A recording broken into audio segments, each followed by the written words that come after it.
So this is a bit of an unplanned video. In this channel, I've been talking about my journey in autistic burnout recovery, going from my late 30s into my early 40s, and a whole set of changes and transitions that I've gone through in the last few years, amongst them as well relocating to the UK.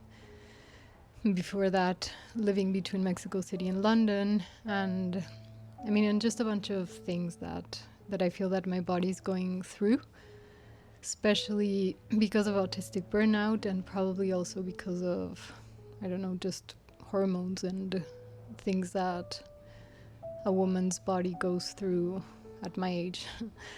And this is a bit of an unplanned video, but I've tried to share things as honestly as I can, and I think I want to do better at kind of structuring my videos and make them easier to digest for those of you who are watching. I know that I can ramble a bit at times, and it has to do with how my energy levels are these days. I feel that my brain isn't working at the same capacity. I don't feel that my ideas come as fast. I feel that my voice has also been impacted. It's kind of as if I don't feel that I have kind of like energy to reach, my voice sometimes.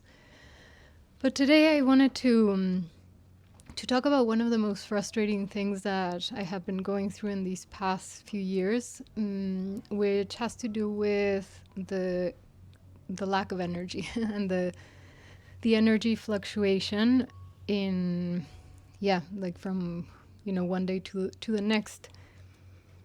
Usually I can sort of pinpoint it to, something specific that is going on in my life. I still have to get more studies and, go to more doctors and things like that to assess not the autistic burnout, because I think, that's pretty straightforward in my case, but also to understand what's going on, with my hormones and probably with my gut and all these other things that I haven't talked about here. But with that in mind, there are moments during the month where it's easier for me to understand, I might be feeling, very drained right now because I'm in this phase of my cycle, or because I ate this a couple of days ago, or I had this very challenging social interaction or work thing or whatever.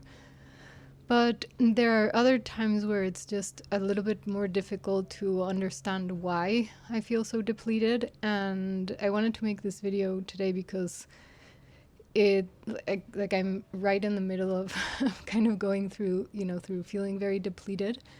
And I wanted to share how, how sad it feels and how discouraging it feels, because as I have mentioned this tangentially in other videos, but it's it's essentially knowing that that it's kind of like the mind and the body aren't working at the same pace. So my mind still wants to work on projects and make these videos and work on the topics and work on my art projects and research things and and do a lot of things and go out and explore London, but at the same time, my body just feels ridiculously drained. And I don't want this video to be a bummer, because I don't know. I don't like that energy. I hope you don't get that energy from my videos. But I also feel quite lonely in this feeling, and I just thought that I would share it, so if you are going through something similar, you can at least get a little bit of support from from a stranger on YouTube, and hopefully we won't be such strangers after after watching this video. And if you're compelled to leave a comment, I'd love to read you as well. But so it's it's quite a lonely place to be, because even though I have great people around me, and I can definitely rely on my partner and my friends and my family, it's quite difficult, I think, for somebody who's not going through this to understand the, the level of depletion that, that the body goes through. And I can also understand how from the outside it's quite easy to, even if you don't mean to, but, to think of it as, oh, that person is being very lazy, or, they're not pulling their I don't know the phrase sorry, but that, like, they're not doing enough things around the house, or they're not proposing so many activities that we can go to, or they're not keeping in touch as much with friends. And and even though it's very likely that people around us want to be supportive, it's it's quite difficult to understand what another person is going through. And I don't even want to get into, what another person might be thinking or feeling about, in this case, me. But even, being the one who doesn't feel capable of, of kind of keeping of that level of energy and actions, it, at times it also even feels a bit, I don't know, like even guilty. I sometimes feel guilty of it, not being able to, I don't know, like more actively go out and do things in London. I just arrived here. There are so many places and things I want to go see and explore. But then when I go and do them, I need, a few days of recovery, and it's just so frustrating. It's so frustrating. And right now I'm feeling very, very sad because I mean, I mentioned in I think 2 of my recent videos that we recently came back from a boat trip, and the last few days of the boat trip were quite demanding physically. And it was very easy for me to kind of feel at that moment, because I kind of was able to pull the energy for, for performing the actions and the tasks at hand. But I knew that I was getting very depleted, and just because of that choice, because of the choice of continuing, and it's not something that that there wasn't really much of a choice. It was something that had to be done, just the normal things of taking a boat out between 2 people. It's there are things that either you do or you crash with another boat. But now after a few days of having my battery completely depleted because of those days, it's just taking me so long to feel that my battery's kind of regaining a bit of energy. And I mean, to give you an example, I wake up tired, and and today I didn't wake up as tired as the past few days, but and that makes me very happy. I wake up, I'm like, oh, this is, it's a bit better than yesterday. But then, at 2 o'clock or at 3 o'clock, my energy just crashes. And today, I mean, if you've been seeing my videos, you probably noticed that I cut my hair. I had a, short hair like this all through my 20s, and I really loved it. And I hadn't had it like this for several years now. But it's just been so hot, and I have sensory issues, so I don't like things on my face. So I decided to cut it. But anyhow, so I did work in the morning, and I cleaned the house, and I took care of the cat and the neighbor cat, and I did things. I wasn't in bed only, but the only I don't know, kind of like thing that I did outside of my work in the computer and the the house tasks was go to get my haircut and go to the post office. And and just that little walk to the to the hair salon under the sun. And even though the woman who cut my hair was absolutely lovely, she was super, super nice, but that social interaction and talking to her, which I actually really enjoyed, but it it just made me come back home feeling completely depleted. And this is, my intention with sharing all of this with you is not to kind of complain about, my terrible challenges and things. I saying this, I also know that my, the issues that I'm sharing they are, what's the word? Blue-eyed problems, even though my eyes aren't blue. But yeah, I mean, I know that in the scale of things, people have it much worse than I do. But I don't like to think about things in that way either, because it also undermines the challenges that each person, goes through. And I don't think we should compare with the challenges that another person has, especially because many disabilities are silent or invisible. If for the outside world, if you can see or hear or not hear the apparent challenge the person has. I mean, if somebody's, for instance, in a wheelchair, you're not going to hesitate with helping them cross the street, or if there's not a ramp, you'll help them. But it gets a little bit trickier when when there's challenges that somebody goes through that aren't easy to spot, at first sight. And also there's a lot of controversy and, around autism and, and neurodivergence and such, which this channel isn't about, and I'm not going to get into it. But I guess the main thing that I wanted to share is sort of I don't know how sad it feels to have such less capacity than normal in terms of energy specifically, and especially because the mind doesn't necessarily slow down at the same pace as the body, and also because you have the memory of everything that that you were able to do, and it does have an impact in the day-to-day life and the interaction with other people. I think that if people who know me from 2 years until now, I would feel that they're not really knowing who I am. It feels that they're getting kind of like a very different version of what I know and what I think I am.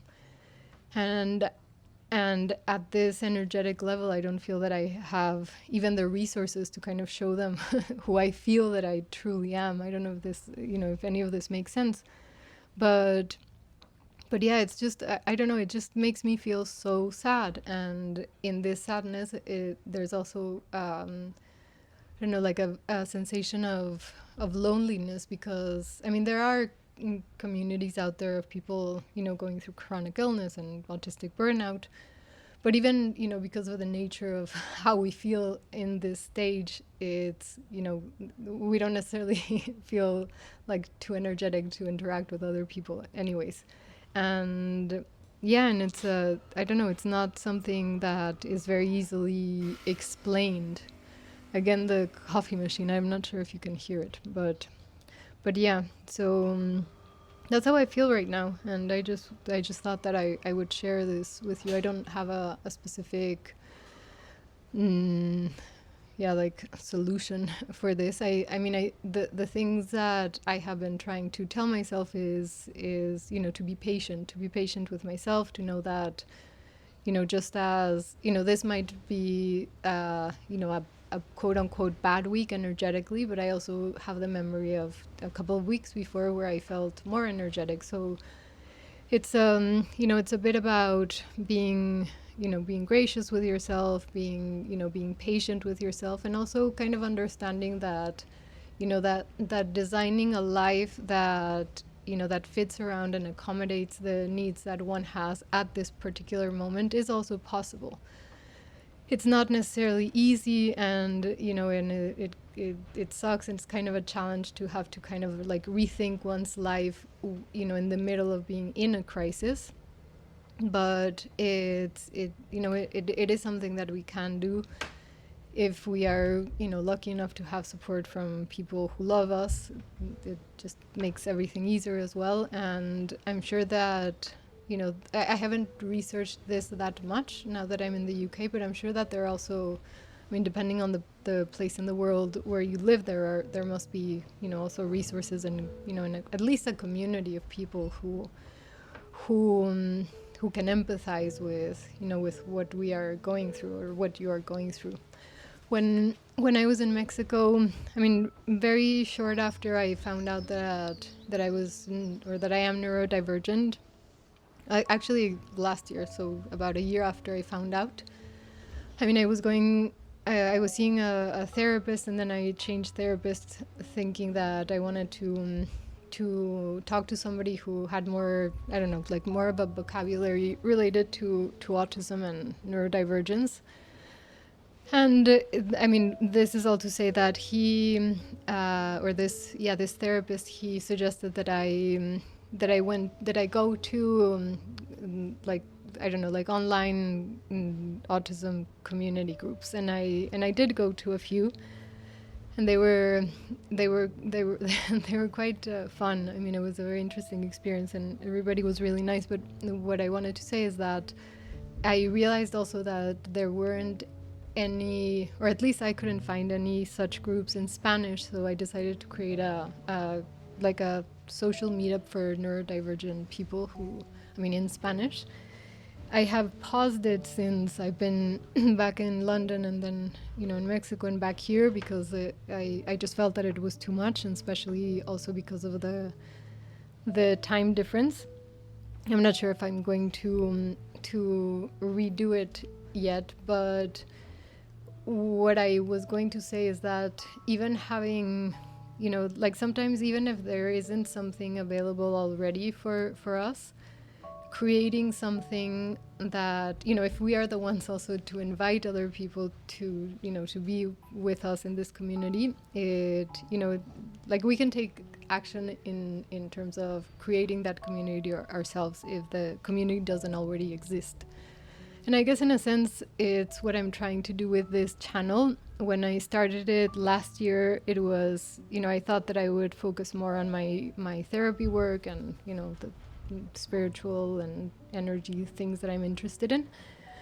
But I decided, I uploaded a few videos and I stopped because of this whole burnout thing.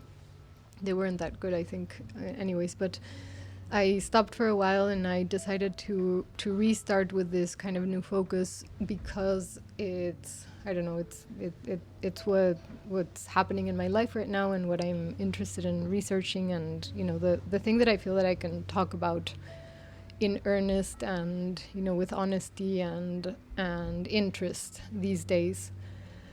And I'm not sure I'm not here necessarily to I don't know what I'm doing. I know nothing about my life right now. I'm in this very weird transition space, but the journey is being quite interesting, and even now I feel that I can look back and start to see patterns and start to kind of have the the view of what's going on. And I'm sure that as I navigate it further, I'll be able to find out more things and discover more things. So I'm looking forward to that. And I guess that's it. If you're going through, through something like this, if you're in burnout, if you're navigating a chronic illness or trying to find out what's going on with your body, because it's it's not necessarily that easy to find out or pinpoint exactly what is happening with one's body as a woman, as a 40-year-old woman. And so I see you, I empathize with you, and I send you a big hug, and give yourself grace and patience, and send your experience as well if you want. I hope you have a nice day.